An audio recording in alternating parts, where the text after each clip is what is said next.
Imaginez vous réveiller un matin, sans smartphone, sans micro-ondes, sans aspirateur, sans chauffage central. Chaque petite chose du quotidien coûte du temps, de l'énergie et de la patience.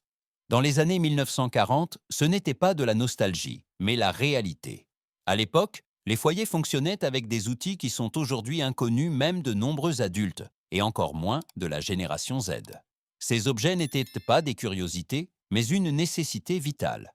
Ils maintenaient les maisons au chaud, les aliments frais et la vie quotidienne en marche. Certains étaient d'une simplicité géniale, d'autres épuisants, certains même dangereux. Et pourtant, ils ont marqué la vie de toute une génération en Europe et au-delà. Aujourd'hui, ils ont disparu, sont oubliés, ou trônent comme des objets de collection poussiéreux dans les musées. Mais chacune de ces inventions raconte une histoire sur la façon dont les gens travaillaient, pensaient et vivaient autrefois. Ce sont précisément ces histoires que nous allons examiner maintenant. 10 objets du quotidien des années 1940 que la génération Z n'a presque certainement jamais vus, mais qui étaient autrefois indispensables pour des millions de personnes. Êtes-vous prêt pour un voyage dans un temps où le quotidien était plus difficile, plus lent, mais aussi étonnamment inventif? 1. Règles à calcul. Avant l'existence des calculatrices, des smartphones ou des ordinateurs, la règle à calcul était l'outil le plus important pour les ingénieurs, les scientifiques et les étudiants. Dans les années 1940, elle était considérée comme un symbole d'intelligence et de compétences techniques. Celui qui savait l'utiliser était automatiquement perçu comme intelligent. La règle à calcul ressemblait à une simple règle, mais fonctionnait comme un ordinateur analogique. Avec des échelles logarithmiques, les utilisateurs pouvaient multiplier, diviser et même calculer des racines carrées. Elle était particulièrement répandue en Europe, non seulement dans les universités, mais aussi dans les ateliers, les entreprises de construction et les instituts de recherche. Même les ingénieurs des premiers projets spatiaux travaillaient encore avec cet instrument discret. Mais sa fin est arrivée rapidement. Lorsque les calculatrices électroniques sont devenues abordables dans les années 1970, la règle à calcul a disparu presque du jour au lendemain de la vie quotidienne. Les écoles ont cessé de l'enseigner et en quelques années, elle est devenue un simple objet de collection. Aujourd'hui, de nombreux jeunes ne reconnaissent même plus à quoi servait cette étrange règle.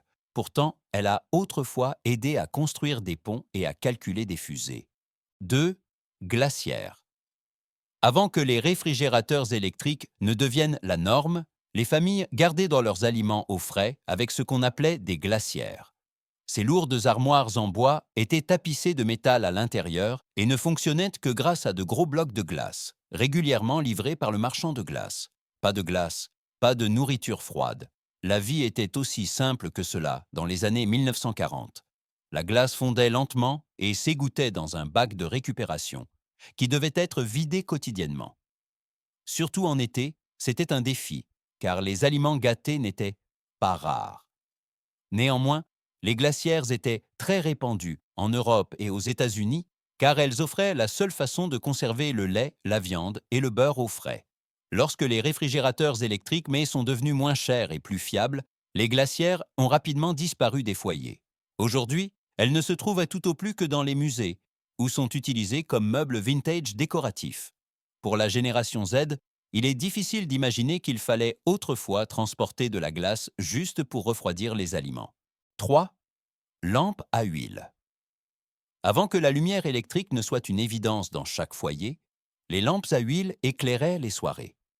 Dans les années 1940, elles étaient encore courantes, surtout dans les régions rurales d'Europe.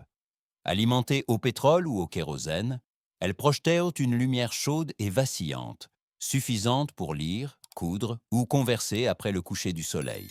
Mais la lumière avait un prix. La mèche devait être coupée régulièrement, le cylindre de verre nettoyé et le combustible constamment rechargé. Une fausse manipulation pouvait provoquer de la fumée, une mauvaise odeur ou même un incendie. Malgré cela, les lampes à huile étaient fiables, surtout là où les pannes de courant étaient fréquentes, où l'électricité n'existait pas encore du tout. Avec l'extension généralisée du réseau électrique, les lampes à huile ont lentement disparu du quotidien. Aujourd'hui, elles sont le plus souvent utilisées comme décoration nostalgique dans les vieilles maisons et rappellent à quel point la lumière était fragile autrefois, et à quel point les nuits pouvaient être sombres sans un interrupteur. 4. Tondeuse à gazon. Manuel. Entretenir la pelouse dans les années 1940 n'était pas une tâche facile, mais un travail physique. La tondeuse à gazon manuelle fonctionnait sans moteur, sans électricité ni essence. Ses lames cylindriques tournaient uniquement grâce à la force de la personne qui la poussait. Si l'herbe était trop haute ou les lames émoussées, chaque pas devenait un effort. Malgré cela, ces tondeuses étaient tout courantes dans de nombreux foyers européens. Elles étaient silencieuses, nécessitaient très peu d'entretien et étaient relativement bon marché. Cependant, lors des chaudes journées d'été, une pelouse bien entretenue signifiait sueur, force musculaire et patience. Obtenir un résultat uniforme exigeait de la pratique et de l'endurance. Avec la généralisation des tondeuses à gazon motorisées, la tondeuse à gazon manuelle a disparu du quotidien. Aujourd'hui, elle n'est tout au plus utilisée que par nostalgie ou par souci de l'environnement. Pour la génération Z, il est difficile d'imaginer que l'entretien de la pelouse était autrefois un véritable programme de remise en forme. 5. Phonographe à manivelle. Écouter de la musique dans les années 1940 signifiait plus que simplement appuyer sur un bouton. Le gramophone à manivelle devait être remonté à la main pour qu'un ressort maintienne le plateau en mouvement. Si l'on ne remontait pas assez, la musique ralentissait audiblement et déformait le son. Chaque mélodie révélait immédiatement à quel point on avait travaillé avec soin auparavant. Malgré cela, cet appareil était le centre du divertissement dans de nombreux foyers européens. Les familles se rassemblaient autour de lui, écoutaient des disques ensemble et faisaient de la musique un moment conscient. C'était un rituel, pas un bruit de fond. Les platines électriques ont rendu ces appareils obsolètes par la suite, mais leur charme est resté. Aujourd'hui, les gramophones à manivelle semblent des reliques d'un autre monde. Pour la génération Z, il est difficile d'imaginer qu'il fallait d'abord remonter la musique avant qu'elle ne puisse retentir. 6. Téléphone à ligne partagée. Téléphoner dans les années 1940 était tout sauf privé. Plusieurs foyers partageaient une seule ligne téléphonique, appelée Party Line. Si quelqu'un voulait appeler, il fallait d'abord vérifier si la ligne était libre. Si elle était occupée, il ne restait plus qu'à attendre ou à écouter involontairement. Cette forme de téléphonie a marqué particulièrement les petites villes et les régions rurales d'Europe. Les conversations étaient courtes, car tout le monde savait que les voisins attendaient déjà. Malgré cela, les disputes étaient fréquentes lorsque quelqu'un téléphonait trop longtemps ou écoutait secrètement. Les potins, les malentendus et les moments embarrassants faisaient partie du quotidien. Avec l'introduction des lignes téléphoniques privées, la party line a progressivement disparu. Aujourd'hui, l'idée que les voisins puissent entendre chaque mot semble presque absurde.